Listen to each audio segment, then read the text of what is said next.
Kung dati face mask, ngayon naman paper plate, tahon o di kaya panty. Yan daw ang ilan sa ginawa ng mga pumaparaan para malusutan ng NCAP o No Contact Apprehension Policy ng MMDA. Ang motor na ito huli nang dumaan sa EDSA busway.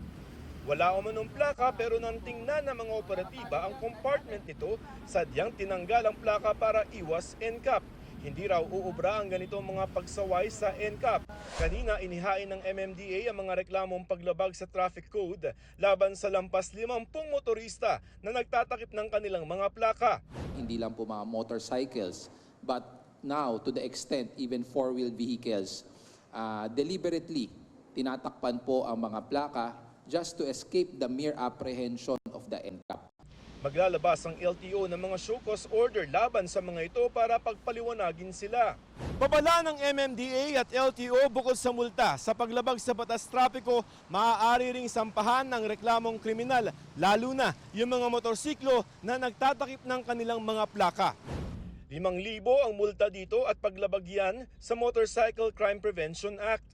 May pagkakakulong po ito na 6 months and 1 day to 2 years. Sumunod na lang po tayo sa batas para po hindi lumaki ang problema ninyo. Hindi raw pwedeng gawing palusot na wala pang plaka lalo na yung mga bagong sasakyan dahil ayon sa LTO wala na silang backlog. Kung wala pa silang nakuha plaka, dapat nakalagay sa likod nila yung MV file number. Without the plate po, we can also apprehend para malaman bakit wala ka pang plaka. Maaari raw ma-check sa plate number tracker kung available na ang plaka nyo na pwede pang ipa-deliver sa bahay ninyo.